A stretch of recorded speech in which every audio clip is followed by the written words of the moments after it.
to Aurora IAS Academy. I am Dr. Srihari Kakarla. UPSC 2026 కి prepare అవుతున్నటువంటి అభ్యర్థులకు సలహాలు సూచనలు ఇవ్వడం కోసం మనతో పాటు 4 pillars of UPSC examination UPSC syllabus కి సంబంధించి 4 ప్రధానమైనటువంటి పిల్లర్స్ ఉంటాయి.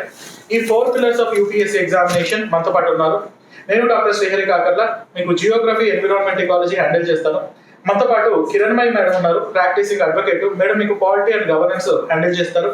అదేవిధంగా మనతో పాటు వంశీకృష్ణ సార్ ఉన్నారు, history exponential faculty, Indian history, world history, art and culture. అదేవిధంగా మనతో పాటు గౌతమ్ సార్ ఉన్నారు, ఎక్స్పోనెన్షియల్ ఫ్యాకల్టీ, ఎకానమీ. సార్ మీకు economy, economical development issues, agriculture ఇలాంటి ఆస్పెక్ట్ ని హ్యాండిల్ చేస్తారు. సో యూపీఎస్సీ ఎగ్జామినేషన్ ప్రిపరేషన్ లో మనకున్నటువంటి డౌట్స్ మీ తరపున నేను ఫ్యాకల్టీని అడిగి మీ డౌట్స్ ని క్లియర్ చేసే ప్రయత్నం చేస్తాను. సో యూపీఎస్సీ ఎగ్జామినేషన్ మొత్తం మీద ఈ 4 సబ్జెక్ట్స్ ప్రధానమైనటువంటి పాత్రను పోషిస్తాయి. సో కాబట్టి let us understand how this subjects has to be given focus, ఎలా ఎంఫసిస్ ఇవ్వాలి అండ్ ఇంటిగ్రేటెడ్ గా ఎలా చదవాలి అన్న విషయం మనం ఫ్యాకల్టీస్ అడిగి తెలుసుకుందాం. Alright, let us start with Kiranmayi madam. Madam, మనకు పాలిటీలో యాక్చువల్గా యూపీఎస్సీ ఎగ్జామినేషన్ అంటేనే పాలిటీ, యూపీఎస్సీ అంటేనే పాలిటీ. స్టార్ట్ చేసేది పాలిటీతోనే స్టార్ట్ చేస్తారు. లక్ష్మీకాంత్ సార్ బుక్ ప్రతి ఒక్కరి దగ్గర ఉంటుంది, అది బైబిల్, గీత, ఖురాన్. సో ఈ పాలిటీ యాక్చువల్గా ఇటీవల కాలంలో కూడా మనం వాస్తవంగా చూస్తే పాలిటీ విషయంలో ఇంట్రెస్టింగ్ సబ్జెక్ట్ అయినప్పటికీ కూడా ప్రిలిమ్స్ లో వచ్చే క్వశ్చన్స్ ని సాధారణంగా కొంత యాక్యురసీతో పెట్టలేకపోతున్నారు. మోర్ ఎస్పెషలీ మనకు మెయిన్స్ లో ఉన్న పాలిటీ గవర్నెన్స్ విషయంలో కూడా అంత ఎక్కువ మార్కులు స్కోర్ చేయలేకపోతున్నారు. So what would be the reason for that? So basic గా కొన్నిసార్లు మనము బేసిక్ కాన్సెప్ట్స్ ఉంటాయి చూడండి సబ్జెక్ట్ లో కోర్, అవి ఆఫన్ గా ఓవర్లుక్ అయిపోతుంటాయి అన్నమాట. సో బేసిక్ గా పాలిటీ మనది వరల్డ్స్ లోనే లెంగెస్ట్ కాన్స్టిట్యూషన్, అన్ని ఫ్యాక్టర్స్ గుర్తుపెట్టుకోవడం ఇవన్నీ కూడా కొంచెం స్టూడెంట్స్ కి ఇబ్బంది పడుతుంటారు. సో ఇప్పుడు ఫండమెంటల్ రైట్స్ అయితే అందరూ ఆపొచ్చు, అందరూ పెడతారు, అందులో ప్రాబ్లం లేదు. కానీ బేసిక్ కొన్ని elements, president elections, Lok Sabha, Rajya Sabha, ఈ పార్లమెంట్, యూనియన్ ఎగ్జిక్యూటివ్, ఇలాంటి కొన్ని అంశాలు వచ్చేసరికి అందులోని ప్రొసీజర్స్ కానీ, అందులో ఇంపార్టెంట్ కాంపోనెంట్స్ కానీ, అందులో ఉన్న కండిషన్స్, ఇవన్నీ బాగా కొంచెం టఫ్ గా ఉంటుంది. అంటే ఈజీగా అంటే అర్థమవుతుంది, కాకపోతే మెమరైజ్ చేయడం ఇబ్బంది అవుతుంది. అంటే వాళ్ళు చదివేటప్పుడు మనకి బాగానే ఉంటుంది, గుర్తుంటాయి, కానీ తర్వాత ఒకసారి మనం అది ఎంసీక్యూస్ ఇప్పుడు ఈ మధ్య స్టేట్మెంట్ బేస్డ్ బాగా అడుగుతుంది. అలా వచ్చేసరికి అక్కడ కన్ఫ్యూజన్ వచ్చి చాలా వరకు తెలిసినవి కూడా రాంగ్ గా పెట్టేసిద్దాం అనమాట.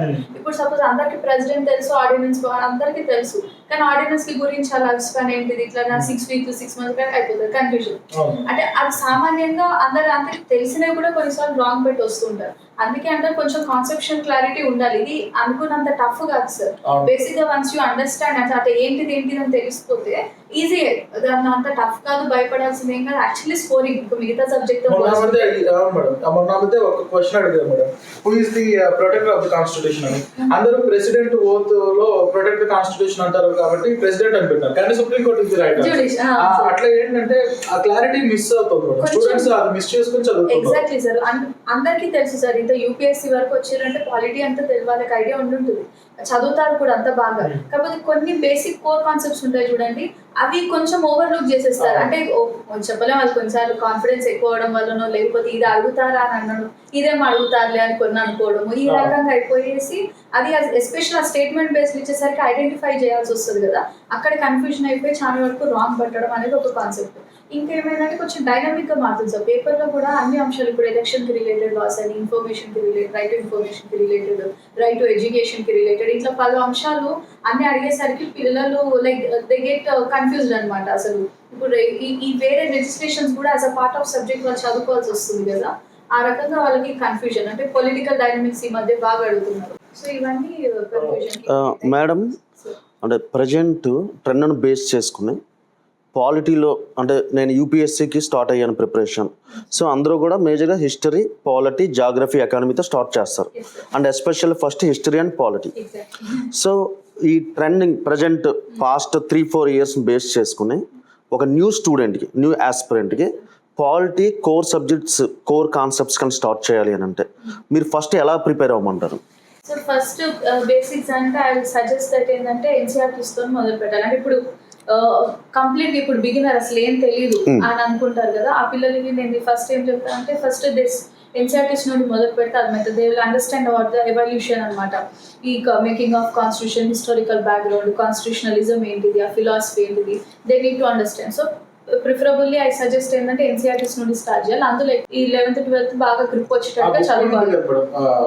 మేకింగ్ ఆఫ్ ఇండియన్ కాన్స్టిట్యూషన్ దాని నుంచి డైరెక్ట్ గా క్వశ్చన్స్ మొత్తం యాజ్ ఇట్ ఇస్ పారాగ్రాఫ్ తీసుకుని యాజ్ ఇట్ ఇస్ అవును సార్, అసలు సెంటెన్స్ యాజ్ ఇట్ ఇస్. దాన్ని ఇగ్నోర్ మరి స్టూడెంట్స్ ఎందుకు ఇగ్నోర్ చేస్తున్నారు మేడం? అందరూ అంటే వేరే స్టాండర్డ్ బుక్స్ అని వేరే బుక్స్ అని వెళ్తున్నారు, బేసిక్స్ ఎందుకు వదిలేస్తున్నారు? మెజారిటీ సార్, అంటే మెజారిటీ 60 to 75% వరకు స్టూడెంట్స్ లక్ష్మీకాంత్ ఒకటి కొనుక్కొని ముందు నుండి వెనక్కి, వెనక నుండి ముందు 3 సార్లు చదివేసి అయిపోయిందని పెట్టేస్తారు. వచ్చింది ప్రాబ్లం. అందుకే ఎన్సీఆర్టీస్ రోల్ వేసి యూపీఎస్సీలో ఎన్సీఆర్టీస్ మనం ఎన్ని చూడట్లేదు సార్. ఇప్పుడు హిస్టరీ కానీ ఎకానమీ డైరెక్ట్ క్వశ్చన్స్ అడిగేస్తున్నారు. చాలా వరకు ఇది పిల్లలు ఓవర్లుక్ చేస్తారు. అందుకే నేను స్పెసిఫిక్గా చెప్తాను, బేసిక్స్ గట్టిగా ఉండాలి, కోర్ సబ్జెక్ట్ తెలియాలి. అందుకే సజెస్ట్ ఏంటంటే ఎన్సీఆర్టీస్ చదవాలి. ఇంకా అన్ని చదవడానికి టైం లేదంటే 10th 11th 12th కొంచెం బాగా పర్ఫెక్ట్ అయిపోవాలి. మేడం ఇంకోటి జనరల్గా పాలిటీకి వచ్చేసరికి మనకి స్టాటిక్ పాలిటీ కాకుండా కరెంట్ పాలిటీలో సెన్సిటివ్ టాపిక్స్ ఎక్కువ ఉండే అవకాశం ఉంటుంది. ఇప్పుడు ఫర్ ఎగ్జాంపుల్ యూఏపీఏ యాక్ట్ కానీ, లేకపోతే మనకి సెడిషన్ కానీ, లేకపోతే మనకి యూనిఫామ్ సివిల్ కోడ్ కానీ, సో ఇవన్నీ కొంచెం సెన్సిటివ్ టాపిక్స్. సెన్సిటివ్ టాపిక్ వచ్చేసరికి మనం బ్యాలెన్స్డ్గా ఆన్సర్ ఎలా రాయగలం అంటే without hurting the sentiment of any other. And recent yesterday work plans marks కూడా కట్ చేసిన సందర్భాలు ఉన్నాయి. అందుకని దాన్ని డిప్లొమాటిక్ గా బ్యాలెన్స్డ్ గా ఎలా రాయాలి?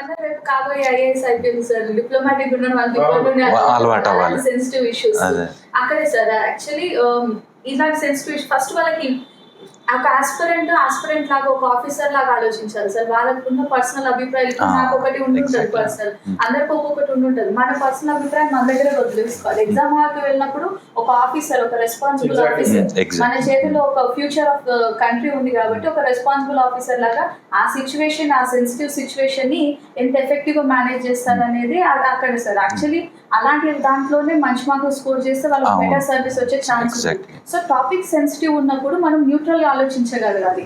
ఇక్కడ మనం ఓన్లీ ఒక వన్ సెక్షన్ ఆఫ్ పీపుల్ గురించి లేకపోతే ఒకరి గురించి చూడడము, లేకపోతే వన్ సైడ్ బయాస్డ్ థింకింగ్ మనం చేయలేము. మనకు పర్సనల్లీ ఉండొచ్చేమో కానీ మనం అలా చేయలేము సార్. యాజ్ అన్ ఆఫీసర్ మనం అలా రాసాం అనుకోండి, మార్క్స్ మొత్తం పోతాయి. అంటే మనలో ఉన్న విప్లవాన్ని మొత్తం చాలా సార్లు చూసాం కొన్ని పేపర్స్ లో తక్కువ మార్క్స్ రావడం దీని వల్ల.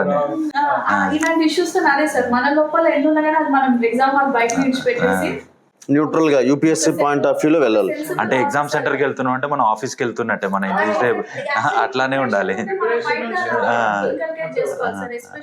ఇప్పుడు హేట్ స్పీచ్ గురించి రావడము, యూసీసీ గురించి రావడము, క్రౌడ్ మేనేజ్మెంట్, ఇప్పుడు స్టాంపేడ్ ఇష్యూస్ జరుగుతాయి. ఇలాంటి అంశాలంటే అక్కడ రిలీజియస్ కాంగ్రిగేషన్ అవ్వచ్చు, కానీ అంత సెన్సిటివ్ ఇష్యూని అక్కడ ఒక ఆఫీసర్ మనం డిప్లాయ్ అయినా మనం డీల్ చేయాలి. ఇవన్నీ తెలియాలంటే ఇప్పటి నుండి యూపీఎస్సీ ఎగ్జామినేషన్ సిలబస్ నిజంగానే ఎంత ప్లాన్ గా ఉంటుంది. ఇప్పుడు ప్రయాగరాజ్ ఇష్యూ మేడం చెప్పారు కదా, ఇక్కడ అన్ని ఉన్నాయి చూడండి మేడం. దానికి హిస్టరీ ఉంది, జాగ్రఫికల్ ఫీచర్స్. అందుకే ఈ 4 పిల్లర్స్ నిజంగానే, ఈ 4 పిల్లర్స్ అన్నది యూపీఎస్సీ లో ఫస్ట్ స్టార్టింగ్ విత్ ఈ 4 సబ్జెక్ట్స్ లో ఏ 2 సబ్జెక్ట్స్ కంపోజ్ ఇంటిగ్రేషన్ లో పోయినా నిజంగానే ఒక సర్వీస్ వస్తుంది పక్కన పెడితే పక్క నాలెడ్జ్ అయితే వస్తుంది. అదే sir, as a matter of syllabus అని కాకుండా జనరల్ గా డిసిప్లిన్ గా చూసుకున్నా కూడా ఈ 4 ఇంటర్ రిలేటెడ్. సార్ ఈ 4 సబ్జెక్ట్స్ ని ఒక స్ట్రాటజిక్ వేలో ప్రిపేర్ అయితే మాత్రం కంపల్సరీ జాబ్ వస్తుంది సార్ యూపీఎస్సీ.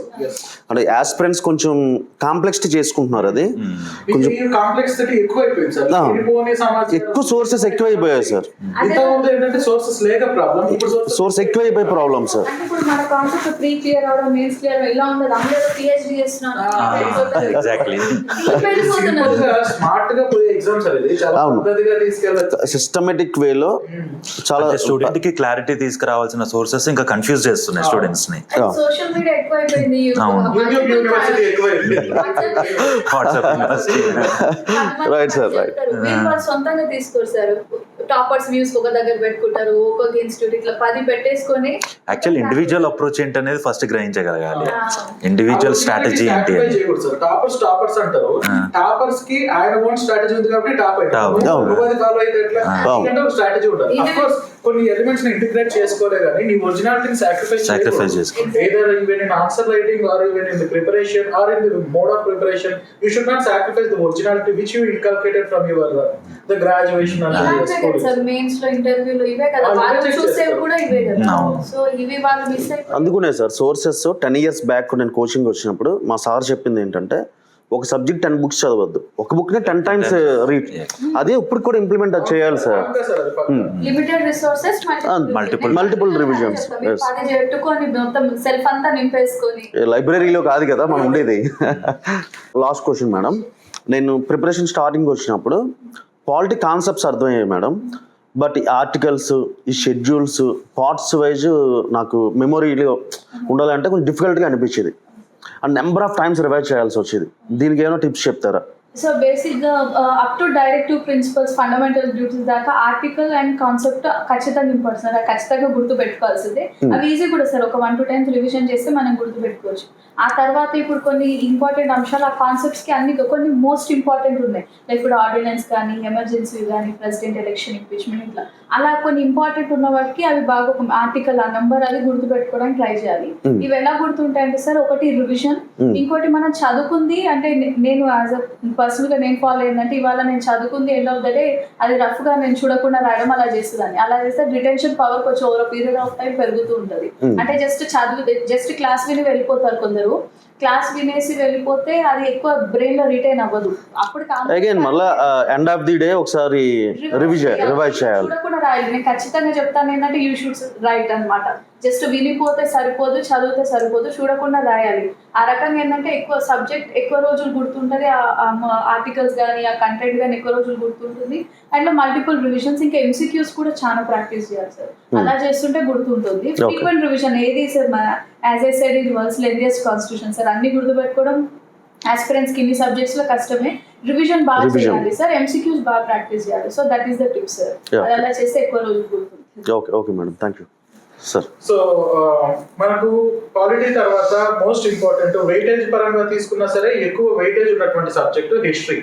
సో ప్రిలిమ్స్ లో ఏన్షియంట్ హిస్టరీ ఉంది, medieval, modern and Indian national movement, and mains లో మనకు వరల్డ్ హిస్టరీ కూడా ఇచ్చిన sir, modern world history, art and culture. So ఇది అంతా చాలా పెద్ద పోర్షన్. అందుకనే అంటారు హిస్టరీ, పాలిటీ, ఎకానమీ, జియోగ్రఫీ నేర్చుకుంటే సిలబస్ లో 70% అయిపోతుంది. మిగతాదంతా ఈ స్క్రాప్ సిలబస్, ఒక్క ఎథిక్స్ మినహాయిస్తే మిగతాదంతా ఇక్కడ కవర్ అయిపోతుంది. ఇంత vast syllabus. Of course sir history, నేను being a geography faculty I'm very much fond of history. చాలా ఇంట్రెస్టింగ్ గా ఉంటది చదవడానికి. ఒక్కొక్క కొత్త విషయం తెలుస్తూ ఉంటే ఎక్సైట్ అవుతూ ఉంటారు స్టూడెంట్స్. అంతే కదా మనకు తెలియని పాత విషయం. సో ఇంత ఇంట్రెస్టింగ్ సబ్జెక్ట్ ని why students are not able to up to the mark ఎందుకు స్కోర్ చేయలేకపోతుంది సార్? యాక్చువల్లీ ఈ ఆస్పిరెంట్స్లో ఒక ఫీలింగ్ ఏంటంటే సార్, హిస్టరీ అంటే వ్యాస్ట్ సిలబస్ అని ఒకటి, నెక్స్ట్ ఏం చేశారంటే నెంబర్ ఆఫ్ ఇయర్స్ని, ఫ్యాక్ట్స్ని గుర్తుపెట్టుకోవాలన్నట్టుగా ఒకటి వెళ్ళిపోయింది సార్ వాళ్ళ మైండ్లో. But that is wrong notation sir. Actual సిలబస్ని పెర్ఫెక్ట్గా అనలైజ్ చేసుకుంటే ప్రిలిమ్స్లో ఏ సిలబస్ అయితే ఉందో సార్, మెయిన్స్లో కూడా అదే సిలబస్. ఎక్స్ట్రాగా వచ్చింది world history, post independence. World history కూడా ఏది సార్, మోడర్న్ వరల్డ్. సో మనం ఐడెంటిఫై చేయడంలో ప్రాబ్లం అవుతుంది సార్. నెక్స్ట్ ఏంటంటే ancient India, medieval India, modern India, దాన్ని డివిజన్ చేసుకుంటే కనుక ఏన్షియంట్లో కొన్ని టాపిక్స్ ఉన్నాయి స్పెసిఫిక్గా, లైక్ ఇండస్ వ్యాలీ సివిలైజేషన్ ఉంది, బుద్ధిజం, జైనిజం ఉంది, వేదిక్ సివిలైజేషన్ ఉంది, గుప్తాన్స్ ఉంది. సేమ్ ఇదే కాన్సెప్ట్ మెయిన్స్లో ఆర్ట్ అండ్ ఆర్కిటెక్చర్ ఉంది సార్. అంటే గుప్తాన్స్ ఫినిష్ అయ్యే టైంకి మనకి గాంధార ఆర్ట్, మధుర ఆర్ట్ గురించి ఆల్రెడీ చదివేసి ఉంటాం. అలాగే మనకి ఆర్కిటెక్చర్ వచ్చేటప్పటికి అశోకన్ సంబంధించి రాక్ ఆర్కిటెక్చర్స్ కానీ, కేవేడిక్స్ కానీ ఇవన్నీ ఆల్రెడీ ప్రిపేర్ అయిపోయి ఉంటాం సార్. అలాగే ప్రిలిమ్స్లో మిడివల్ ఇండియన్ హిస్టరీ ప్రిపేర్ అయినప్పుడు ప్యారలల్గా మళ్ళీ ఢిల్లీ సల్తనట్ ఆర్కిటెక్చర్, మొఘల్స్ ఆర్కిటెక్చర్ అయిపోతుంది. అలాగే విజయనగర ఎంపైర్ వస్తుంది సార్. లిటరేచర్ వచ్చాడు మనకి సంగం లిటరేచర్, గుప్తాన్స్ టైమ్ లిటరేచర్, నెక్స్ట్ భక్తి లిటరేచర్ సార్, భక్తి అండ్ సూఫీ. సో ఎప్పుడైతే ప్రిలిమ్స్ మీరు ప్రాపర్గా, అంటే ఇక్కడ స్టూడెంట్స్ ఏంటంటే సార్ హిస్టరీని ప్రిలిమ్స్ సెపరేట్, మెయిన్స్ సెపరేట్గా చూస్తారు. బట్ ప్రిలిమ్స్ కా మెయిన్స్ ఓరియంటేషన్లో చూస్తే కనుక వన్స్ ప్రిపేర్ అయితే అది ప్రిలిమ్స్, మెయిన్స్ రెండు అయిపోతాయి సార్. ఇంక come to the world history, limited syllabus sir. ఎందుకంటే ఇండస్ట్రియల్ రెవల్యూషన్ అంతే సార్. ఇప్పుడు నా దగ్గర వరల్డ్ హిస్టరీ మెటీరియల్ ఉంది sir, hardly 50 pages. That is enough. No need to read number of books పెద్ద పెద్ద బుక్స్ చదవాల్సిన అవసరం లేదు సార్. ముఖర్జీ, అర్జున్ దేవ్, ఎన్సీఆర్టీసీ ఏం అవసరం లేదు సార్. ఎందుకంటే ప్రపంచ చరిత్ర అంటే నిజంగానే ప్రపంచాన్ని చదవాలని ఫీల్ అవుతారు. అదే సార్. ఇప్పుడు ప్రాబ్లం కూడా ఏమవుతుందంటే సార్, నేను స్టూడెంట్స్ కొంతమంది చెప్తూ ఉన్నప్పుడు వాళ్ళు యూపీఎస్సీ ప్రిపరేషన్కి వచ్చినట్టు లేకుండా పిహెచ్డీకి వస్తున్నట్టు ఫీల్ అవుతారు. అన్ని సబ్జెక్ట్స్లో పిహెచ్డీ నాట్ అవసరం లేదు. యూపీఎస్సీ పాయింట్ ఆఫ్ వ్యూలో ప్రిపేర్ అయితే ఎనఫ్ సార్. ఇప్పుడు వరల్డ్ హిస్టరీని తీసుకుంటే ఇంకా ఇండియన్ హిస్టరీ అయింది, వరల్డ్ హిస్టరీ చదవాలని ఫీల్ అవుతుంటారు. బట్ గట్టిగా లెక్కేస్తే topics sir, industrial revolution, American revolution, French revolution, world wars, colonisation, decolonisation enough. అలాగే పోస్ట్ ఇండిపెండెన్స్ సార్. ఏ సార్ ఉంది సార్. బట్ ఏంటంటే అది మీకు జాగ్రఫీ సబ్జెక్ట్లో ఇంటర్లింక్ అయిపోతుంది సార్, ఇంటిగ్రేట్ అయిపోతుంది. అంటే ఈ ఇండియన్ హిస్టరీ ప్రిపేర్ అయిపోతే వరల్డ్ హిస్టరీ ఇవే సార్. ఇంకా పోస్ట్ ఇండిపెండెన్స్ వస్తే ఆల్రెడీ లింగ్విస్టిక్ ఆర్గనైజేషన్, అది next integration of princely states, జియోగ్రఫీలో కూడా వస్తుంది సార్. ఫజల్ అలీ కమిషన్ కానీ, అలాగే ప్రిన్స్లీ స్టేట్స్ చెప్పుకున్న తర్వాత మళ్ళీ ఇప్పుడు ల్యాండ్ మూవ్మెంట్ సంబంధించి సార్, అది మళ్ళీ పాలిటీలో వస్తుంది. మళ్ళీ గ్రీన్ రెవల్యూషన్, అది ఎకానమీలో వస్తుంది, జాగ్రఫీలో వస్తుంది. అలాగే ఎల్పిజి రిఫార్మ్స్ ఎకానమీలో వస్తుంది. సో అదే సార్, వీళ్ళ స్టూడెంట్స్ ఏంటంటే సబ్జెక్ట్ని ఇంటర్ రిలేటెడ్ చేసి చదువుకుంటే ఈ 4 సబ్జెక్ట్స్ని కూడా హిస్టరీ, జాగ్రఫీ, పాలిటీ, ఎకానమీని ఇంటర్ రిలేటెడ్ చేసుకుని కరెంట్ అఫైర్స్ ఫాలో అయితే సార్ చాలా ఈజీ సార్ క్రాక్ చేయడం. కాకపోతే స్టూడెంట్స్కి ఏమవుతుందంటే సార్ డౌట్ అంటే ఈ ఆర్ట్ అండ్ కల్చర్ విషయంలో ముఖ్యంగా, ఎందుకంటే రీసెంట్ టైమ్స్ లో importance has been increasing for art and culture. దీన్ని separate set of once history అంతా అయిపోయిన తర్వాత art and culture all together a separate set of subject లాగా చదవాలన్నా, లేకపోతే is that an integral part of parallel preparation with the ancient medieval model? Sir art and కల్చర్ని జనరల్గా divide చేసుకుంటే art, architecture, literature sir, ఈ 3 parts sir. ఈ 3 పార్ట్స్ని మనకు నీట్గా సిసిఆర్టీలో ఉంది, నితిన్ సింఘానియా ఉంది సార్. ఆల్రెడీ మీరు ఇండియన్ హిస్టరీలో ఇంటర్మీడియట్గా ప్రిపేర్ అయిపోతారు. సో ఒక్కసారి దీన్ని స్పెసిఫిక్గా చదువుతాం అంతే. ఇప్పుడు ఏన్షియన్ ఇండియా అయ్యే టైంకి ఇప్పుడు ఇండస్ వ్యాలీ సివిలైజేషన్ ఉంది సార్, బుల్ అండ్ లయన్ గురించి అడుగుతూ ఉన్నారు, టైగర్ అండ్ లయన్స్ గురించి.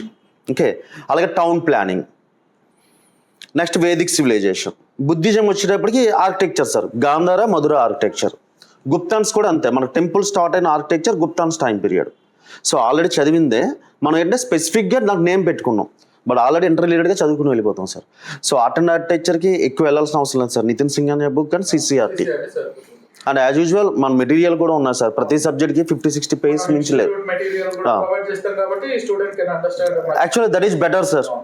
ఇప్పుడు స్టూడెంట్స్ చేయాల్సింది ఏంటంటే ఎక్కువ సోర్సెస్ చూసి కన్ఫ్యూజన్ అవ్వకుండా ఇన్స్టిట్యూట్ మెటీరియల్, ఫర్ ఎగ్జాంపుల్ మన 4 మెంబర్స్ ఉన్నాం సార్, మన 4 మెంబర్స్ దగ్గర మన సబ్జెక్ట్స్ మెటీరియల్ చాలా నీట్గా ఉన్నాయి, అది ప్రిపేర్ అయ్యి MCQs sir, number of MCQs practice చేస్తే that is enough sir. Madam ఇంకో డౌట్ సార్, ఇది ఇప్పుడు హిస్టరీ అంటే ఎక్కువ మెమరైజ్ గుర్తుపెట్టుకోవాలి ఉంటుంది. ఏ అంశాలు అంటే ఏ టాపిక్స్ మనం నెసెసరీ, ఏ టాపిక్స్ మనం వదిలేసేయాలి? ఇప్పుడు ఇయర్స్, రాజులు, వాళ్ళ ఫ్యామిలీ హైరార్కీ, వాళ్ళ ఏంటి, ఇవన్నీ కూడా అంత ఉంటుంది, కన్ఫ్యూజ్ అయిపోతారు. ఇవన్నీ కూడా గుర్తుపెట్టుకోవాలి. అది కొంచెం చెప్పండి సార్, ఏది ఎక్కువ గుర్తుపెట్టుకోవాలి, ఏది ఎలిమినేట్ చేయాలి? మేడం ఎగ్జాంపుల్ మోడర్న్ ఇండియా ఉంది మేడం, ఎక్కువ పర్సనాలిటీస్ మీద ఫోకస్ చేస్తున్నారు. ఇప్పుడు ఎవ్రీ ఇయర్ మనం అబ్జర్వ్ చేస్తే ఎస్పెషల్ మెయిన్స్లో గాంధీజీ పర్సనాలిటీ కంపల్సరీ ఉంటుందండి, లేకపోతే గాంధీజీ సుభాష్ చంద్రబోస్ పర్సనాలిటీ ఉంటుందండి. ఓకే, లేదా గాంధీజీ అంబేద్కర్ పర్సనాలిటీస్, ఇవి కామన్గా ఉంటున్నాయి పర్సనాలిటీస్. అలాగే నెక్స్ట్ 1857 సిపాయి రివోల్ట్, అక్కడ నుండి గాంధీయన్ ఫేజ్ అండ్ ఉమెన్ అండి. ఇప్పుడు మనకి ఉమెన్ పార్టిసిపేషన్ లైక్ అని బెసెంట్, సరోజినీ నాయుడు, కమలా నెహ్రూ, అరుణ్ అసఫ్ అలీ, ఇలా డివైడ్ చేసుకుంటే కన్ఫ్యూజన్ అవ్వాల్సిన అవసరం లేదు మేడం. దట్ హిస్టరీ ఏంటి అంటే ఝాన్సీ లక్ష్మీబాయి కానీ ఇంట్రెస్టింగ్గా ఉంటుంది ప్రిపేర్ అవ్వడానికి. కానీ దాన్ని ఎలా టర్న్ చేశారు అని అంటే సమ్ మెంబర్స్ చాలా ఫ్యాక్ట్స్ ఉంటాయి, చాలా ఇయర్స్ ఉంటాయి సార్. ఇయర్స్ అన్ని గుర్తుపెట్టుకుని నెంబర్స్ అన్ని గుర్తుపెట్టుకోవడం టెలిఫోన్ డిక్షనరీ కాదు కదా సార్. ఇప్పుడు for example hardly Indian history మొత్తం కలిపితే మనకి ఇండిపెండెన్స్ ఏ ఇయర్ వచ్చిందో అందరికీ తెలుసు, సిపాయి రివోల్ట్ ఎప్పుడు జరిగిందో తెలుసు, లేకపోతే బ్యాటిల్ ఆఫ్ పానీపట్స్ 1526, 1556, 1761, ఇలా మీకు ఆల్రెడీ ఒక 15 to 20 ఇయర్స్ మీకు తెలుసు. మహా అయితే ఒక 10 to 15 ఇయర్స్ గుర్తుపెట్టుకోవాలి madam. And that one more important thing, civil services ప్రిపరేషన్కి వచ్చే వాళ్ళు ఎవరైతే ఉన్నారో వాళ్ళు ఆల్రెడీ స్కూల్ లెవెల్ నుంచి సివిల్స్ ప్రిపరేషన్లో ఉన్నారు సార్. వాళ్ళు స్కూల్ బుక్సే కదా చదివేది, స్కూల్లో వాళ్ళకి తెలియకుండానే school days onwards they are preparing civil services.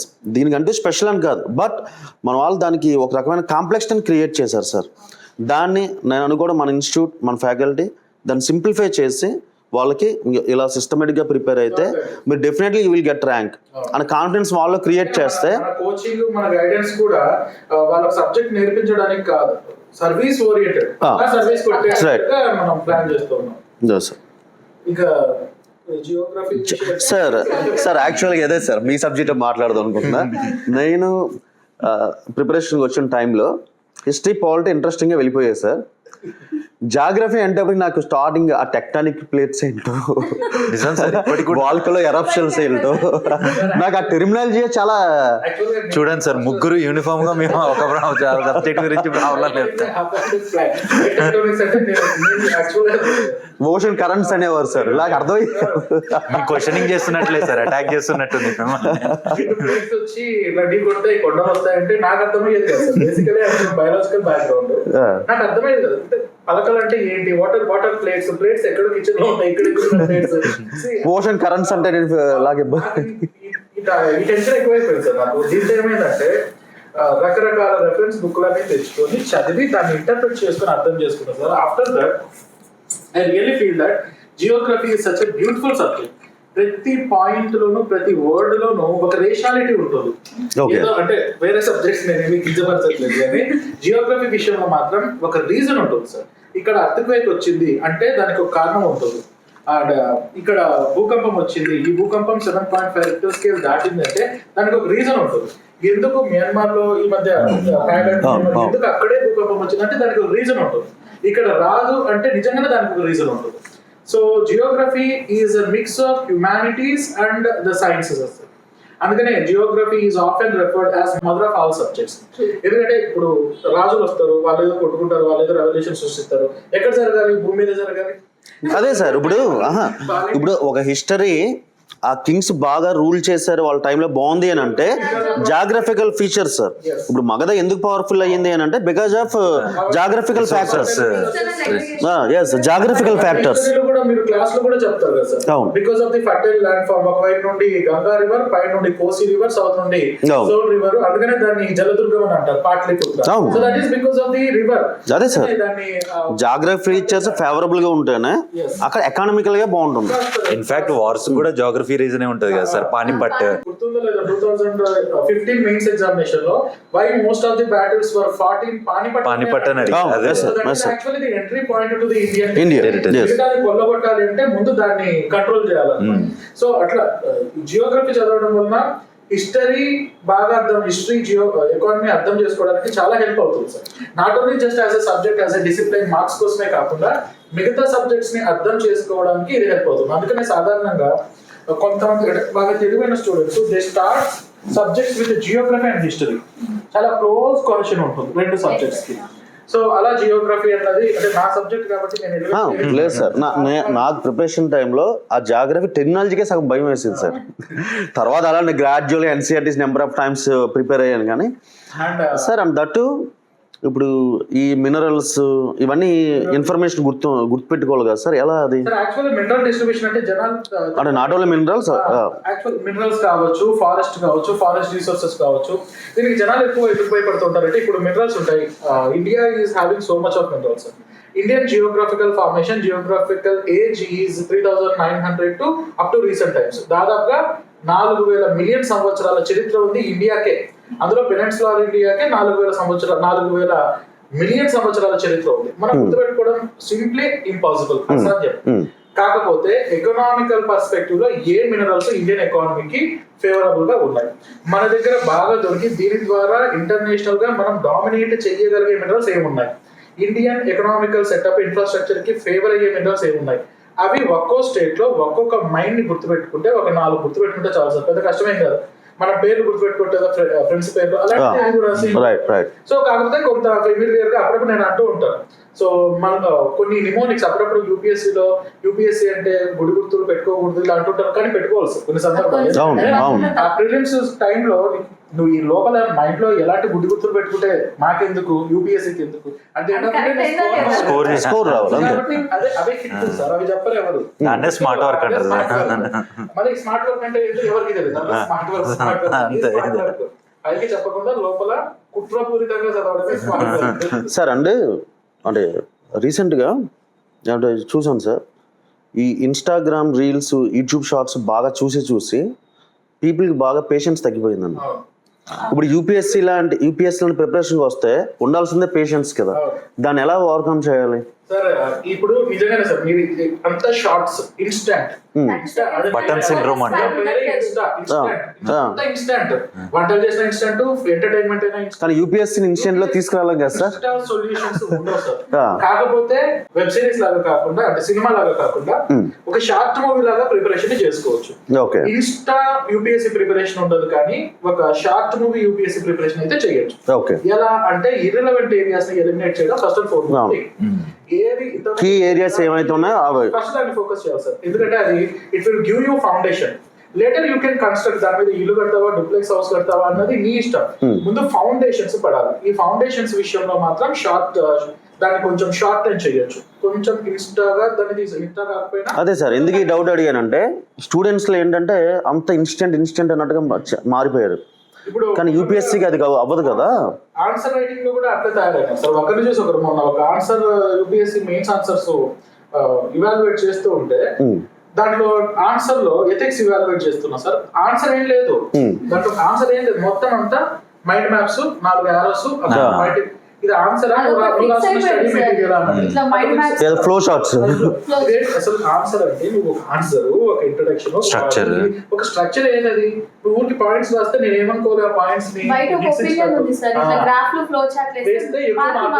అవును, అది ఏంటి సార్, అలాంగ్ విత్ ఇన్ఫర్మేషన్ నువ్వు నీట్ గా ఆర్గనైజ్డ్ ఇన్ఫర్మేషన్ పెట్టి దాన్ని షార్ట్ ఫామ్ లో పెట్టగలిగితే నీ స్మార్ట్ వర్క్ అక్కడ రిఫ్లెక్ట్ అవుతుంది. అందుకనే గానీ నువ్వు అలా పెట్టేస్తే ఇంకా అదేదో సరుకులు చీటీ రాసుకున్నట్టు అట్లా తయారైనా. అదే సార్, అందుకనే మనకు జాయిన్ అయిన స్టూడెంట్స్ దగ్గర సార్ మొబైల్స్ యూసేజ్ అనేది తగ్గించాలి సార్. ఎందుకంటే వాళ్ళ రెస్పాన్సిబిలిటీ మనం తీసుకుంటాం కనుక మన దగ్గర జాయిన్ అయినప్పుడు ఆ మొబైల్స్ యూసేజ్ తగ్గించి కొంచెం పేషెన్స్ పెంచాలి సార్ ఫస్ట్ ఆఫ్ ఆల్. అంతే సార్, ఎస్పెషల్లీ ఇన్స్టాని, యూట్యూబ్ షార్ట్స్ ని అసలు యూజ్ చేయకూడదు సార్.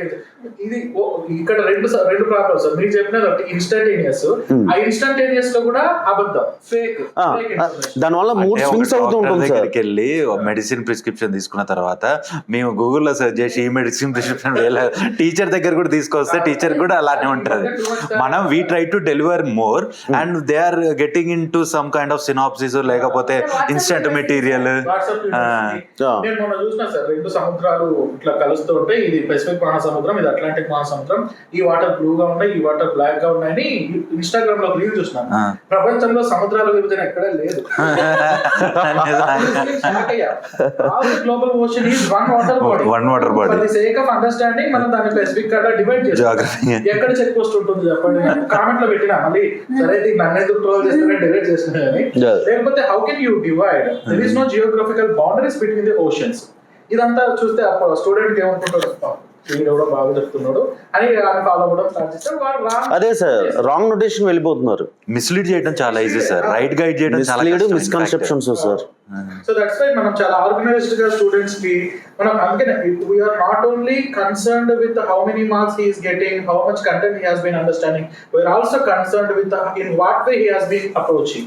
అప్రోచ్ అన్న దానిపై కూడా మనం ఫోకస్ చేస్తాం. Maximum wrong information, misleading 90% wrong information. అది అందరికీ మనం కూడా చూస్తూ ఉన్నాం. అప్పుడప్పుడు యాజ్ ఎ సబ్జెక్ట్ ఎక్స్పర్ట్స్ మనం కూడా చూసినప్పుడు ఇంకా ఈ సమాజాన్ని మార్చడం లేదు వదిలేదు. అట్లీస్ట్ మన ఆస్పిరెంట్స్ పాయింట్ ఆఫ్ వ్యూ ఉంటది. వాళ్ళు యూట్యూబ్ ముందర అది వాళ్ళు చెప్తారు కదా, అది కొన్నిసార్లు అది మంచి కంటెంట్ ఉన్న లెక్చరర్స్ చెప్పింది అది వేరు ఉంటుంది. కొందరు అసలు ఏది ఉండదు, వాళ్ళు నార్మల్ గా ఏది చెప్తారు వాళ్ళు దాన్ని ఫాలో అయిపోతారు మీరు చెప్పిన దాని.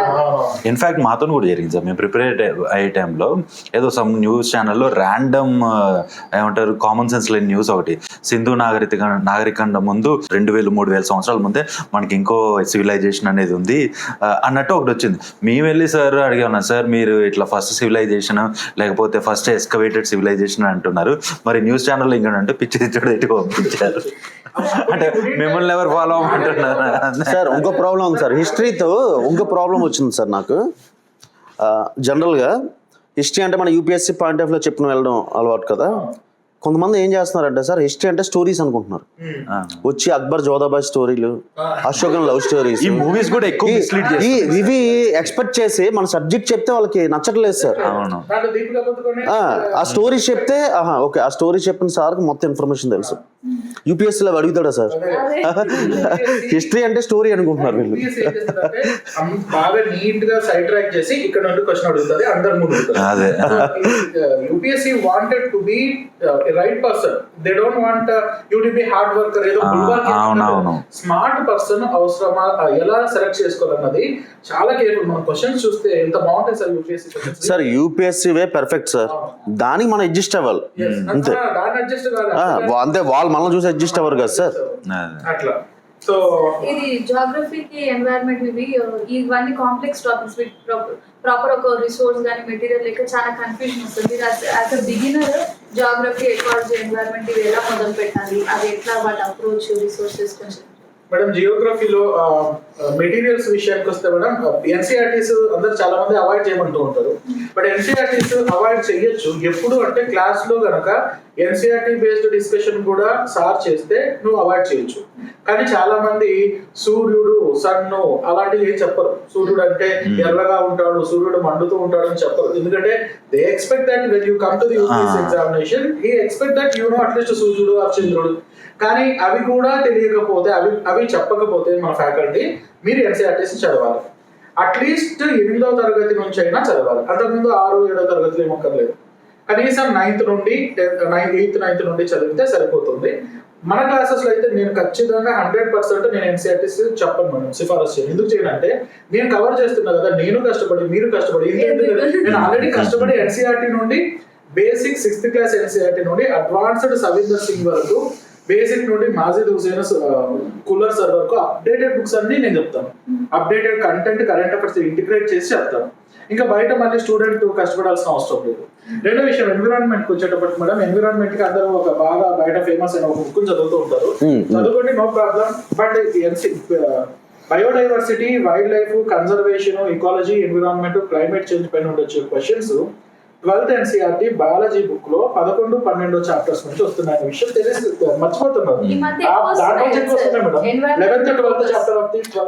అదే సార్, ఎన్సీఆర్టీ బుక్స్ నుంచి డైరెక్ట్ స్టేట్మెంట్స్ ఇస్తున్నారు సార్. ఒకసారి ఒక క్వశ్చన్ చూసాను సార్, డైరెక్ట్ ఎన్సీఆర్టీ వెనక చాప్టర్ వెనుకున్న డిస్క్రిప్టివ్ క్వశ్చన్ అడిగారు, difference between the Himalayan reverse and the peninsular reverse. Direct question అది. ఈవెన్ మొన్న 2021 or 22 రవీంద్రనాథ్ ఠాగూర్ ఈ జనగణమన గీతాన్ని ఎక్కడ రాశారు అని సంథింగ్ అడిగారు. అది ఎక్కడ రవీంద్రనాథ్ ఠాగూర్ గారి చరిత్రలో ఏదైనా చదివితే మనకు తెలుస్తుంది. మదనపల్లిలో రాశారు. ప్రతిసారి యూపీఎస్సీ ఎగ్జామినేషన్ లో ఏపీ గురించి ఒక క్వశ్చన్ అడగడం ఆనవాయితీగా ఉంది.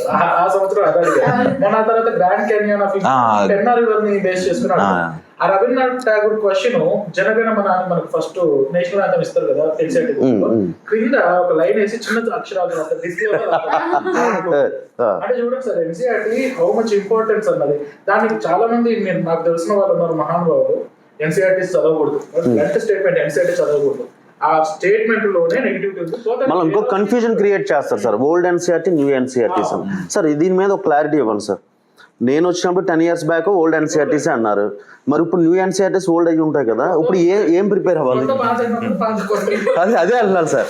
ఇంకా ఇది ఒక కన్ఫ్యూజన్ సార్. ఎన్సీఆర్టీస్ అంటారు, మళ్ళీ immediate question old NCERT, new NCERT. Sir only history విషయంలోనే ఏం జరిగిందంటే, గవర్నమెంట్ మారినప్పుడు కొన్ని అంశాలు, కొన్ని కాంట్రవర్షియల్ అంశాలు ఉన్నాయని చెప్పి అప్పట్లో ఒక కమిటీ వేశారు. ఆ కమిటీకి యోగేంద్రనాథ్ సింగ్ కూడా వన్ ఆఫ్ ది మెంబర్స్ గా ఉన్నారు. దాన్ని బేస్ చేసుకుని కొన్ని ఓల్డ్ ఎన్సీఆర్టీలో 11th క్లాస్, అది కూడా ఏన్షియంట్ ఇండియన్ హిస్టరీ బుక్ లో కొన్ని పారాగ్రాఫికల్ మార్పులు చేశారు. Not more than 2 or 3 pages. దానికి ఓల్డ్ ఎన్సీఆర్టీ అదే డిస్కషన్ సార్. అంటే వీడు ఎన్సీఆర్టీ స్టార్ట్ చేయడు, చదువుతామని లేదు. అదంతా ఏంటంటే ఇంకేదో యూపీఎస్సీ ప్రిపేర్ అవుతున్నాడు అంటే వాడు ఇలాంటి కాంట్రవర్షియల్ ఆస్పెక్ట్ గురించి మాట్లాడాలి, ఏదో ఎలివేషన్ చేసుకోవాలి, నేను ఐఏఎస్ కి ప్రిపేర్ అవుతున్నానని చెప్పుకోవాలి, ఇదే ఉంటుంది మైండ్ లో. అదే సార్, ఎక్కడో విన్నాను సార్ ఒకటి, యూపీఎస్సీ ప్రిపేర్ అవుతున్నాను అనుకుంటారు కానీ యూపీఎస్సీ ప్రిపరేషన్ లో ఉండరు వీళ్ళు. అదే అండ్ సార్ ఇంకొకటి అంటే వాళ్ళ ప్రిపరేషన్ అంతా చాయ్ షాపుల దగ్గర అక్కడ ఇక్కడ ఎక్కువ ఉంటది. సో దాంతో కాదు, దాంతో ఇంకా నెగిటివిటీ బర్డన్ ఎక్కువై ప్రెషర్ ఎక్కువైపోయి నువ్వు డివియేట్ అయిపోతావే తప్ప ఎప్పుడు I used to always say in the class, never feel that you have been preparing for IAS or IPS exam. Just feel that you are also preparing for a competitive examination which require a proper consistent strategy. అంతే, ఇది కూడా ఒక పరీక్షనే అనుకోవాలి కానీ నేను IAS prepare అవుతున్నానని మీకు ఇప్పుడే కొమ్ములు వచ్చినాయంటే కష్టం. అది ఇప్పుడు సార్ ఇంకొకటి ఏంటంటే సార్ నేను అబ్జర్వ్ చేస్తుంది నార్మల్గా వీళ్ళు బయట బీటెక్ డిగ్రీ ఇవన్నీ ఫినిష్ చేసిన తర్వాత ఎంత హైయెస్ట్ స్కోర్ వస్తే అది కదా. ప్రిలిమ్స్ కానీ మెయిన్స్కి కానీ 100% స్కోర్ అవసరం లేదు కదా, 50% ఎనఫ్ మెయిన్స్కి. అది వాళ్ళ మైండ్లోకి వెళ్ళట్లేదు సార్. ప్రతి ఒక్కరు ప్రతి సబ్జెక్ట్ని ప్రతి పేపర్ని హైయెస్ట్ స్కోర్ చేయాలి. ఇది అసలు ఫస్ట్ చెప్పాల్సిందే కోచింగ్ ఇన్స్టిట్యూట్లో. ఫస్ట్ అసలు 2-3 days సార్ ఈ మొబైల్స్ని అవాయిడ్ చేయడం, యాజ్ ఎ సివిల్స్ ఆస్పిరెంట్గా నువ్వు ఎలా ఉండాలని చెప్పడం, నెక్స్ట్ సిలబస్లో ఏ బుక్స్ అయితే ప్రిఫర్ చేయాలి, ఇలాంటివే తీసుకోవాలి సార్ 2-3 days. అది తీసుకుంటే వాళ్ళకున్న బర్డెన్ మొత్తం పోయి ఓకే. మోటివేషన్ క్లాస్ పెడతాం సార్. మోటివేషన్ క్లాస్ అంటే యాక్చువల్ గా మోటివేషన్ కాదు, డిమోటివేట్ అవ్వకుండా క్లాస్ పెడతాం. అది బెటర్ సార్. మోటివేట్ అవ్వడం తర్వాత విషయం. Reverse engineering both are lots reverse engineering. So environment విషయానికి we are having very clear, very well organized, very short material madam. అది మన స్టూడెంట్కి ఇచ్చేస్తాం. జస్ట్ ఒక 4 పేజీల్లో మొత్తం 4-5 పేజీలో ఎకాలజీ, ఒక 10 పేజీలో బయోడైవర్సిటీ, జస్ట్ 20 pages లో పక్క కమాండ్ ఉండేదానికి. మన ఇంకోటి మీరు అడిగారు, ఇది గుర్తొచ్చింది మేడం. ఇది లాస్ట్ టైం ఒక క్వశ్చన్ అడిగారు, ఒక చీత గర్జిస్తుందా లేదా అన్నది క్వశ్చన్. సరే నేను క్లాస్ చెప్తూ నాకు తెలిసి ఇండియాలో ఎవరు చెప్పింటారు, బహుశా చెప్పింటే మహానుభావులు అంటారేమో. యూట్యూబ్ లో డిస్ప్లే చేసి చీతా డోంట్ రోర్, అది గర్జించదు, it's a meow, it's a big cat, meow వస్తుందని చీతా అరిచే సౌండ్స్ వినిపించి క్లాస్ అంతా నవ్వుకుంటూ ఉండాలి. మియా ఉంటుందా గర్జిస్తుందా అని క్వశ్చన్ ఇచ్చారు. మనకి స్పాట్ అయింది అని చెప్పేసి అన్నారు కదా, నేను చెప్పినటువంటి మళ్ళీ రిపీట్ అవుతుంది మాత్రమే చెప్పారు సార్. అదే సార్ ఇంకొకటి ఏంటంటే సార్ ఇప్పుడు సబ్జెక్ట్ నుంచి 15 questions ఇస్తున్నారు అనుకున్నాం సార్. స్టూడెంట్స్ ఎలా ఆలోచిస్తున్నారంటే 15 ఆన్సర్ చేయాలని. బట్ ఒక 10 questions వరకు ప్రాపర్గా ప్రిపేర్ అయితే పెట్టేది సార్. ఆ నెక్స్ట్ 2-3 questions ఆన్సర్ చేయడానికి పెట్టే ఎఫెక్ట్ వేరే సబ్జెక్ట్ మీద పెట్టుకున్నారు అనుకోండి, ఆ 10 questions ఆన్సర్ చేస్తారు. అది ఒకటి తెలియాలి సార్. మెయిన్ చాలా మంది ఇంటెలిజెన్స్ కూడా హార్డ్ వర్కర్స్ కూడా అప్రోచ్ తెలియక మిస్గైడెన్స్ వల్ల లాస్ అయిపోతున్నారు సార్. coming to economy అంటేనే బడ్జెట్, ఎకానమీ అంటే ఆర్థికవేత్తలు, ఆర్థిక శాస్త్రం. సో గౌతమ్ సార్ అడిగి, సార్ మీరు చెప్పండి, ఎకానమీ అంటే నిజంగానే అంత భయానకమైన సబ్జెక్ట్? అంటే సార్ జనరల్గా నేను ప్రిపరేషన్ స్టార్ట్ చేసినప్పుడు 1 subject that really bothered, 2 subjects actually. దాంట్లో జాగ్రఫీ ఒకటి సార్, ఎకానమీ ఒకటి. అంటే ఎకానమీ అనేది లిటరల్గా స్టార్టింగ్లో ఎంత భయపెట్టింది అంటే, కోచింగ్ వెళ్ళేవాడిని, కోచింగ్ వర్క్ అప్పుడు కూడా నాకు జరిగింది ఏంటి అంటే, ఎకానమీ అనేది పెద్ద డిఫికల్ట్ సబ్జెక్ట్, ఆ డిఫికల్ట్ సబ్జెక్ట్ని నేను మీకోసం ఈజీగా చెప్తున్నాను అంత ఒక ఒపీనియన్ క్రియేట్ చేసేవాళ్ళు. అంటే భయపెడుతున్నారా లేకపోతే మాకు ఏదన్నా కంఫర్ట్ అనేది క్రియేట్ చేస్తున్నారా అర్థమయ్యేది కాదు. సో ఇంకా కోచింగ్ అయిపోయింది, ఒక అటెంప్ట్ అయిపోయింది, ఎకానమీ అనేది ముందుకు వెళ్ళట్లేదు అనిపించింది. దెన్ ఇంకా కూర్చొని ఆలోచించా ఫస్ట్ అక్కడ మన అప్రోచ్ అనేది ఎక్కడ రాంగ్ వెళ్తుంది అని. So then I realise that first ఈ భయము లేకపోతే ఇది ఏదైతే ఒక కాంప్లెక్సిటీ క్రియేట్ చేశారో, అప్రిహెన్షన్ క్రియేట్ చేశారో అదంతా పక్కన పెట్టేసి I started working from zero on economy. And నాకు ఒక 1-2 monthsలో అర్థమైపోయింది what is the right approach for ఎకానమీని. సార్ ఫస్ట్ థింగ్ ఎకానమీకి వచ్చేసరికి ఏంటంటే right approach is conceptual clarity sir. అది ఎకానమీ ఒకటే కాదు సార్, సైన్స్ రిలేటెడ్ ఏ సబ్జెక్ట్ అయినా అదే. నాకు జాగ్రఫీ విషయంలో కూడా అది అర్థమైంది. ఓకే, సో ఎకానమీకి వచ్చేసరికి ఫస్ట్ కాన్సెప్చువల్ క్లారిటీ ఉంటే నెక్స్ట్ స్టెప్ అనేది చాలా ఈజీ సార్. బట్ ఈ కాన్సెప్చువల్ క్లారిటీ ఏదైతుందో ఆ జర్నీలోనే మనం కొంచెం పేషెంట్గా ఉండాలి, చాలా ఓపిక ఉండాలి. ఎందుకు అంటే ఒక ఎలిమెంట్ ఇంకో ఎలిమెంట్ని ఎలా ఎఫెక్ట్ చేస్తుంది అనేది మనకి కాన్సెప్చువల్ క్లారిటీ సార్ ఎకానమీలో.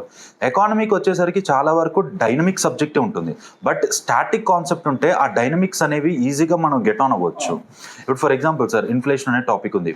ఇన్ఫ్లేషన్ అనే టాపిక్ బ్యాంకింగ్ సిస్టమ్ని ఎలా ఎఫెక్ట్ చేస్తుందో కూడా అర్థం చేసుకోవాలి. మనం స్ట్రిక్ట్ డివిజన్ అనేది ఉండదు సార్ ఎకానమీలో. మనకి ఒక టాపిక్ స్ట్రిక్ట్ డివిజన్ లేకపోతే స్ట్రిక్ట్ సెపరేషన్ అనేది అంత ఇంటర్లింక్టే ఉంటుంది, అంత ఇంటిగ్రేట్ అయి ఉంటుంది, దారితీస్తుంటుంది. ఓకే, సో అది గనక మనం గ్రహించలేకపోతే ఎకానమీ సిలబస్ అనేది కంప్లీట్ చేసుకోవడం వేరే విషయం సార్. ఫస్ట్ అసలు ఇంకా మనం టచ్ కూడా చేయం. కంప్లీట్ చేయడం అనేది చాలా దూరం మాట, ఇంకా టచ్ కూడా చేయం. అందుకనే దాన్ని సంవత్సరాల కొద్ది అవాయిడ్ చేసుకుంటూ వస్తుంటారు స్టూడెంట్స్. ఆ కాన్సెప్చువల్ క్లారిటీ అనేది చాలా ముఖ్యం సార్. అది లేకపోతే ఎకానమీ అనేది గెట్ ఆన్ అవ్వడం ఇంపాసిబుల్ థింగ్. అండ్ ఇంకోటి సార్, ఎకానమీకి వచ్చేసరికి నెంబర్స్ అనేవి ఎక్కువగా ఉంటాయి. ఆ నెంబర్స్కి రీజన్ ఏంటనేది అర్థం చేసుకోవాలి సార్. అంటే ఇప్పుడు for example sir, agriculture related దాంట్లో మనకి ఇప్పుడు 46%, 47% ఆఫ్ ఎంప్లాయ్మెంట్ అనేది అగ్రికల్చర్లోనే ఉంది. ఓకే, అంత ఎంప్లాయ్మెంట్ లేకపోతే అంత పర్సంటేజ్ ఆఫ్ పీపుల్ అగ్రికల్చర్ పైన ఎంగేజ్ అయి ఉన్నా కూడా అగ్రికల్చర్ గ్రోత్ అనేది ఎందుకు లేదు? ఓకే, గ్రోత్ లేదు కాబట్టి అగ్రికల్చర్ పైన అంత ఆధారపడి ఉన్న వాళ్ళు పావర్టీలో ఉన్నారు. అందుకనే మనకి రూరల్ పావర్టీ అనేది ఎక్కువ ఉంది అర్బన్ పావర్టీ కన్నా. సో ఈ విషయాలను కనుక ఇంటిగ్రేట్ చేసుకోగలిగితే ఈజీ ఆ నెంబర్స్ గుర్తుంటాయి. అలా ఇప్పుడు దీంట్లో మనకి అగ్రికల్చర్లో ఉన్న ఎంప్లాయ్మెంట్ రేట్ ఎంత అనేది తెలుస్తుంది, రూరల్ పావర్టీ ఎంత అనేది తెలుస్తుంది, దానికి గల రీజన్ ఉన్న ల్యాండ్ ఫ్రాగ్మెంటేషన్ ఏదైతే ఉందో, సో యావరేజ్గా ఇప్పుడు ఇండియాలో ల్యాండ్ హోల్డింగ్స్ ఎంత. సో ఈ నెంబర్స్ అన్ని మనం గుర్తుపెట్టుకోవచ్చు.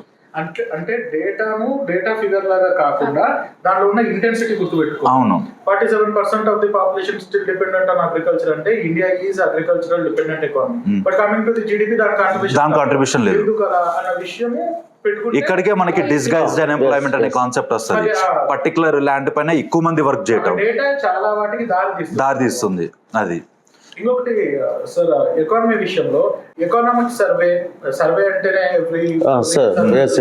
పెద్ద డాక్యుమెంట్ అది. ఆ డాక్యుమెంట్ అంతా దాన్ని ఎలా అప్రోచ్ చేయాలి, దాన్ని ఎలా గుర్తుపెట్టుకోవాలి? బడ్జెట్ అయినా సరే, ఎకనామిక్ సర్వే అయినా సరే, what is its relevance and how we have to remember that vast information? చాలా మంది అదే problem sir, budget economic survey prelims లా బాగా సఫర్ అయ్యే టాపిక్. అంటే సార్ జనరల్గా ఇంతకుముందు నేను చెప్పినట్టు కొంచెం డివియేషన్ సార్. ఇప్పుడు చాలామంది ఆస్పిరెంట్స్ కొన్ని కాంపిటేటివ్ ఎగ్జామ్స్ రాసే వాళ్ళు ఆల్రెడీ కొన్ని జాబ్స్లో ఉండుంటారు. వాళ్ళు ఎగ్జామ్కి 1 వీక్ ముందో 10 days ముందో వచ్చి ఈ బడ్జెట్ సర్వే బేసిక్గా గో త్రూ చేసుకొని లేకపోతే కరెంట్ అఫైర్స్ బేసిక్గా చదివేసుకొని they write exam, they pass, clear చేస్తారు. దీని గల రీజన్ ఏంటంటే వాళ్ళకి ఫండమెంటల్ బేసిక్స్ అన్నీ తెలుసు సార్, స్ట్రాంగ్ ఉంటారు దాంట్లో. సో మళ్ళీ ఇప్పుడు పర్టికులర్ సర్వే అండ్ బడ్జెట్కి వచ్చేసరికి ఏంటి అంటే మనకి ఆ బేసిక్స్ లేకుండా ఈ సర్వే అప్రోచ్ అనేది లేదు సార్.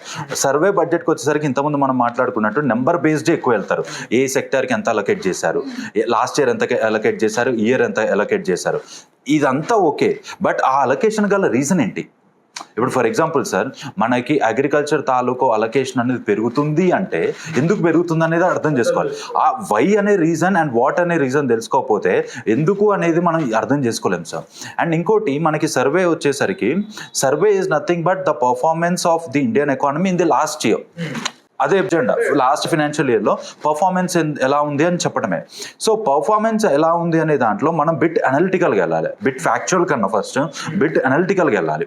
అంటే అగ్రికల్చర్ రిలేటెడ్ పర్ఫార్మెన్స్ ఎంత ఉంది, సో పర్ఫార్మెన్స్ ఇలా ఉంది అంటే బెటర్ పర్ఫార్మెన్స్ లేదు అంటే రీజన్ ఏంటి, లేకపోతే బెటర్ పర్ఫార్మింగ్ ఉన్నాము అంటే రీజన్ ఏంటి, లేకపోతే సర్వీస్ సెక్టర్ కాంట్రిబ్యూషన్ అనేది ఎక్కువగా ఉంది మోర్ దాన్ అగ్రికల్చర్ లేకపోతే more than industries. Service sector contribution to Indian economy అనేది కన్సిస్టెంట్గా పెరుగుతుంది అండ్ ఇట్స్ బీన్ హై. ఎందుకు అంటే మనకి సర్వీస్ అగ్రేరియన్ ఎకానమీ మనకి సర్వీస్ సెక్టర్ ఓరియంటెడ్ ఎకానమీగా ఎలా కన్వర్ట్ అవుతుంది. సో సర్వీస్ సెక్టార్లో మరి అంత గ్రోత్ ఉన్నప్పుడు ఎంప్లాయ్మెంట్ అనేది ఎందుకు లేదు? సో ఈ యాంగిల్లో కనుక మనం అర్థం చేసుకుంటే ఆబ్వియస్గా నెంబర్స్ అనేవి లేకపోతే బడ్జెట్ సర్వేలు ఉన్న డేటా అనేది ఈజీగా గుర్తుపెట్టుకోవచ్చు సార్. ఇట్స్ నాట్ దట్ అంటే మనకి బడ్జెట్లో కూడా మనకి బేసిక్గా టాక్సేషన్ పైన ఎక్కువ ఉంటుంది sir. Tax labs sir. Tax labs అనేవి మనం 0 to 4% nil tax, 4 to 8%, 5% tax, so ఇలా చదువుకుంటాం. బట్ నిజానికి వచ్చేసరికి చదివే పద్ధతి అది కాదు సార్. మనకి ట్యాక్స్ ఏమంటారు, స్లాబ్ డివిజన్ అనేది ఏ ప్రాతిపదికన జరుగుతుంది? దాని కింద ఉండే ఆ రేషనాలిటీ గుర్తుపెట్టుకో. అవును, లేకపోతే మనకి స్టాండర్డ్ డిడక్షన్ అంటే ఏంటి, ఇవన్నీ అర్థం అవ్వాలి. అవన్నీ అర్థం చేసుకోకుండా జస్ట్ ఫ్యాక్చువల్గా మనకి కనిపించిందే చదువుతాం అంటే దానికి హిడెన్ కాన్సెప్ట్ కూడా అర్థం అవ్వాలి. సార్ మీరు ఇందాక అన్నారు కదా మీరు ఫ్రమ్ ద బిగినింగ్ స్టార్ట్ చేస్తే మీకు క్లారిటీ వచ్చిందని, దానికి టిప్స్ చెప్పండి సార్. అంటే మేడం ఫస్ట్ నేను అర్థం చేసుకుంది ఏంటంటే మేడం, నేను ఏదైతే చాలా మంది ఆస్పిరెంట్స్ ఇప్పటికీ చేస్తున్న తప్పు ఏంటంటే జస్ట్ నెంబర్స్ బేస్డ్ గా నేను ఆ తప్పు చేశాను. కాన్సెప్ట్స్ పరంగా సరైన అవగాహన లేకుండా, and at that point of time I really undermined NCERTs. నేను ప్రిపరేషన్ స్టార్ట్ చేసినప్పుడు ఎన్సీఆర్టీస్ ఏముంది, ఏదైనా మనకి ఇందులో కవర్ అయ్యే ఇన్ఫర్మేషనే కదా అని అనుకున్నాను. But once I started reading NCERT ఎలా అంటే మనల్ని మన థాట్ ప్రాసెస్ అనేది గ్రౌండెడ్ చేస్తుంది. ఫస్ట్ మనం ఎక్కువ ఆలోచించకుండా ఓవర్ థింక్ చేయకుండా సబ్జెక్ట్ని మోస్ట్ గ్రౌండెడ్ వేలో ఎక్స్ప్లెయిన్ చేస్తుంది. ఓకే, సో అది నాకు చాలా హెల్ప్ అయింది. అంటే బేసిక్ మనీ అంటే ఏంటి, మనీ డెఫినేషన్ ఏంటి, ఓకే, సర్క్యులేషన్ ఆఫ్ మనీ అంటే ఏంటి, సర్క్యులేషన్ ఆఫ్ మనీ వల్ల ఇన్ఫ్లేషన్ ఎలా దారిస్తుంది, అంటే ఈ బేసిక్ గ్రౌండెడ్ కాన్సెప్ట్ లేకపోతే సింప్లిఫై చేసి చెప్పే విధానం అనేది నాకు అప్పటివరకు నేను కోచింగ్ ఇన్స్టిట్యూట్స్లో నేను జాయిన్ అయిన కోచింగ్ ఇన్స్టిట్యూట్ కూడా నేను చూడలేదు. సో యాజ్ ఎ ఫ్యాకల్టీ కూడా నేను ఇప్పుడు అదే చేస్తుంటాను. ఏంటి అంటే ఫస్ట్ నేను చెప్పదలుచుకుంది ఏంటంటే ఎకానమీ అనేది డిఫికల్ట్ సబ్జెక్ట్ కాదు, అది డిఫికల్ట్ సబ్జెక్ట్, నేను దాన్ని ఈజీగా చెప్తున్నాను అనే సెల్ఫ్ ప్రమోషన్ అనేది అదే సార్. ఫస్ట్ ఆ జీడిపి, ఎన్డిపి, ఎన్ఎన్పి, జిఎన్పిలు అవును, అక్కడే దాన్ని ఏం చేస్తారంటే చాలా కాంప్లికేటెడ్ చేసేస్తారు, విసుగొస్తుంది. అంటే డ్రై సబ్జెక్ట్ అని ఒక స్టాంప్ వేస్తారు. అదే అంటే ఇప్పుడు ఫర్ ఎగ్జాంపుల్ సార్ మనకి ప్రోగ్రెసివ్ టాక్సేషన్ అని ఉంది. ఓకే, ప్రోగ్రెసివ్ టాక్సేషన్ లేకపోతే ప్రపోర్షనల్ టాక్సేషన్. ప్రోగ్రెసివ్ టాక్సేషన్ అంటే సింపుల్ వర్డ్స్లో నీ ఇన్కమ్ పెరిగే కొద్దీ నీ పైన ట్యాక్స్ రేట్ అనేది పెరుగుతూ ఉంటుంది, అది ఒక లిమిట్ వరకు. ఓకే, దాన్ని కాంప్లెక్స్ చేసి చెప్పాల్సిన అవసరమే లేదు ఫస్ట్ థింగ్. ఇంకా దీనికి మించి సింపుల్ డెఫినేషన్ ఏది ఉండదు. ఓకే, ఇప్పుడు మనకి ఇండియాలో ఇన్ఈక్వాలిటీ, రీజనల్ డిస్పారిటీస్ తగ్గించడానికి మనకి ప్రోగ్రెసివ్ టాక్సేషన్ ముఖ్యం. ఇదంతా అడ్వాన్స్డ్ నాలెడ్జ్. ఫస్ట్ నువ్వు అదేంటో చెప్పాలి. లాంగ్వేజ్ అదే ఫిజికల్ డెఫిసిట్ అనే కాన్సెప్ట్ కూడా వచ్చేసరికి సార్ గవర్నమెంట్ ఆదాయం ఏంటి, ఖర్చు ఏంటి, అంతే ఫిజికల్ పాలసీ. ఫిజికల్ పాలసీ అంటేనే అది. ఇంకా నువ్వు దానికి మించి ఏది చెప్పినా అడ్వాన్స్డ్ నాలెడ్జ్. ఫస్ట్ ఇది చెప్పకపోతే అది చెప్పినా వేస్టే. అది అడ్వాన్స్డ్ గా తీసుకోవట్లేదండి స్టూడెంట్స్, కన్ఫ్యూజన్ గా తీసుకుంటున్నారు. అది నాలెడ్జ్. ఇది సింపుల్ ఆదాయం ఎంత, ఖర్చు ఎంత, ఆ మధ్యలో ఉన్నదే ఫిజికల్ డెఫిసిట్ అన్న విషయము వాడికి అర్థం కావట్లేదు.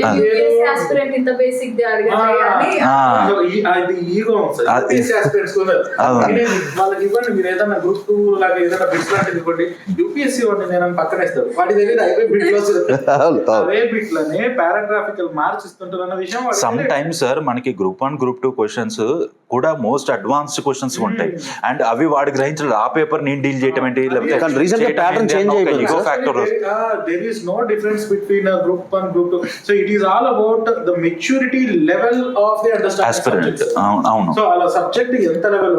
ఇప్పుడు అందరూ చదువులే, అన్ని ఎడ్యుకేషన్లే, ఫస్ట్ ర్యాంక్ కి ఇంపార్టెన్స్ ఉంది, లాస్ట్ ర్యాంక్ కి ఇంపార్టెన్స్ ఉంది, కానీ నువ్వు ఎలా అర్థం చేసుకున్నావు, ఎలా ప్రెజెంట్ చేసావు. గ్రూప్ 2 అభ్యర్థి అంత డిస్క్రిప్టివ్ లో ప్రెజెంట్ చేయాల్సిన అవసరం లేదు. బట్ యూపీఎస్సీ దాని కింద ఉన్న కీలకమైనటువంటి పాయింట్స్ గుర్తుపెట్టుకోవాలి. It has to present, that is what actually the intent. Sir, and one more thing, 10 years back అలా అయితే మనకి ఈచ్ క్వశ్చన్ 30 మార్క్స్ 60 మార్క్స్ ఇలా ఉండేవి సార్. ఇప్పుడు లక్లీ 10 మార్క్స్ 15 మార్క్స్ వచ్చాయి కనుక వీళ్ళు మరీ డెప్త్గా కాకుండా సబ్జెక్ట్ అండర్స్టాండింగ్ ఉంటే చాలు. దానికి ఉన్న నాలెడ్జ్ మొత్తం నాలెడ్జ్ని పెట్టకుండా ఆ 10 మార్క్స్ 15 మార్క్స్లో మనం దాన్ని ప్రజెంట్ చేయొచ్చు.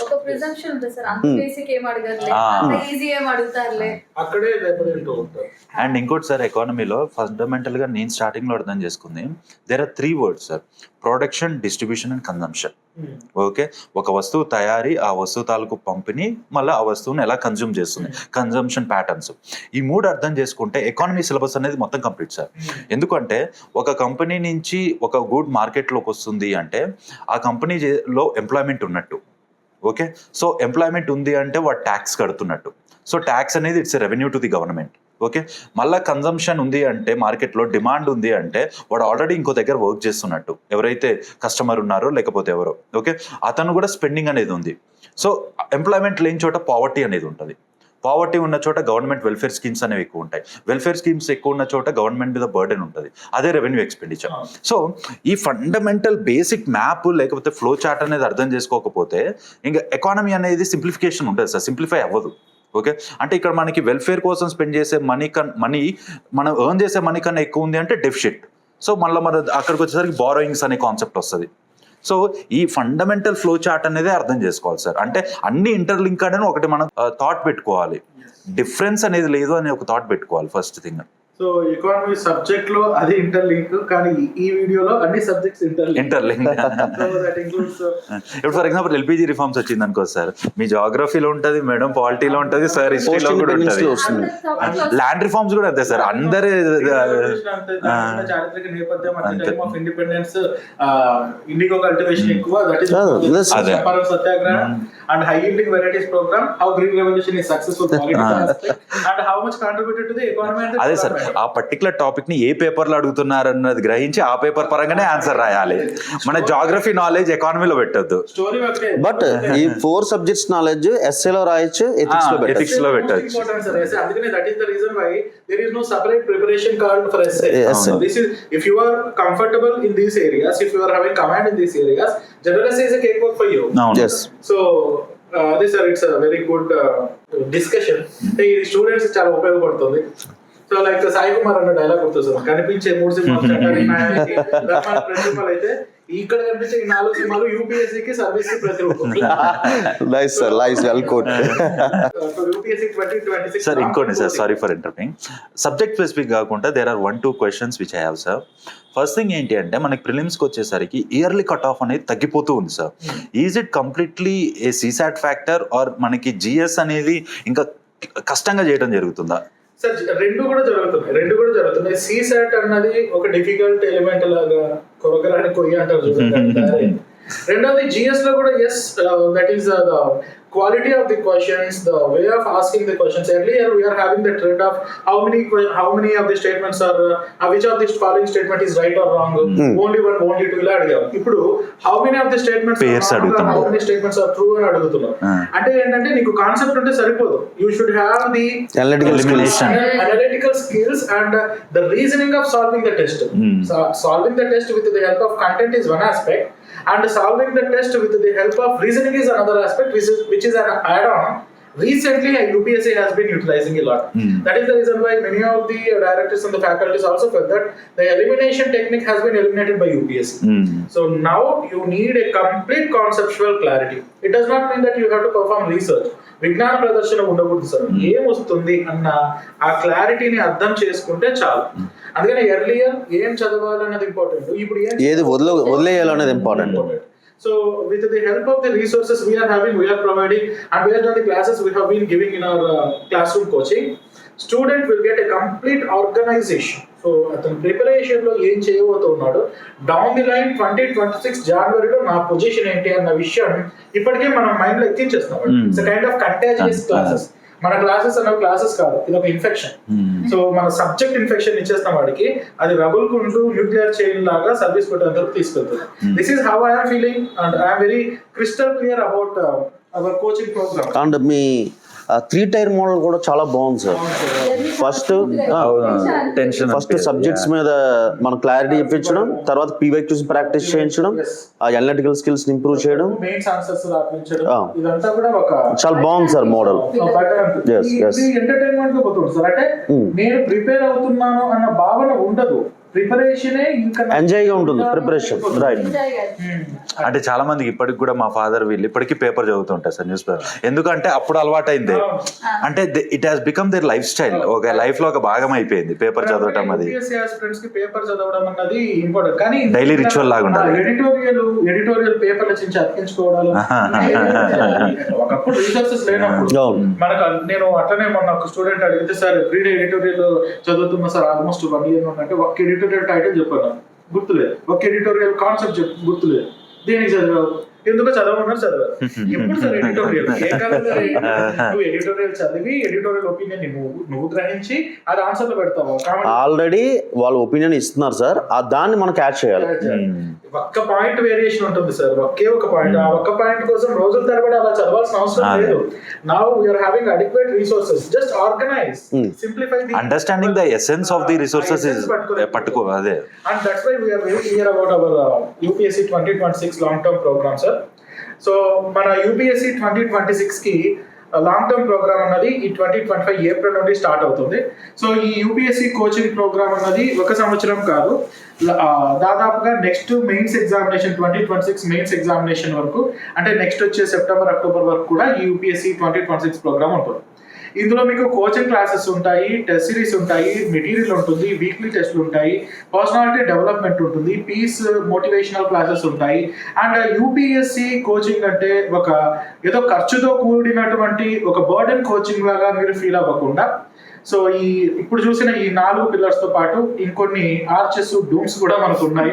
సో వీటన్నిటిని ఇంటిగ్రేట్ చేసుకొని మిమ్మల్ని ఒక కోటలాగా, ఒక యూపీఎస్సి అనేది ఫోర్ట్లోకి మిమ్మల్ని తీసుకెళ్ళడానికి Aurora IAS based in Hyderabad has been bringing this absolutely extraordinary programme UPSC 2026 long term coaching. So ఈ కోచింగ్ లో జాయిన్ అవ్వాలి అనుకున్న వాళ్ళు bilingual classes are not exclusively English. So Hindi medium వాళ్ళు చూడండి సార్, అబ్సల్యూట్ హిందీలో చెప్పుకుంటారు సార్. ఇది ఒక wrong notation sir. Especial Andhra, Telangana states లోనే కంప్లీట్ ఇంగ్లీష్ మీడియం. అది సివిల్స్ అంటే ఐఏఎస్ కావాలంటే నువ్వు ఇంగ్లీష్ లోనే చదవాలని రూల్ ఏం లేదు సార్. అది మర్చిపోతున్నారు. మనకి అర్థం అర్థం కావాలి సార్, కాన్సెప్ట్స్ అర్థమైతే చదువుకోవచ్చు. భావం ముఖ్యంగా ఈ లాజిక్ తో bilingual English and Telugu medium classes UPSC, IAS, IPS వంటి ప్రతిష్టాత్మకమైనటువంటి సర్వీసెస్ ని క్లియర్ చేయడం కోసం అరోరా ఐఏఎస్ నేతృత్వంలో యూపీఎస్సీ 2026 లాంగ్ టర్మ్ కోచింగ్ అనేది ఏప్రిల్ 21 నుండి స్టార్ట్ అవుతుంది. వీటితో పాటు we are having multiple optionals. Geography optional ఉంది మన దగ్గర, సోషియాలజీ ఆప్షనల్ ఉంది, political science and international relations, anthropology, law optional కూడా మన అరోరా ఐఏఎస్ నేతృత్వంలో ఉంది. వివరాలకు మీరు 9346265766 లేదా 8639404026 నందు సంప్రదించవచ్చు. Thank you for spending time with us. Thank you so much madam. Thank you sir. Thank you sir.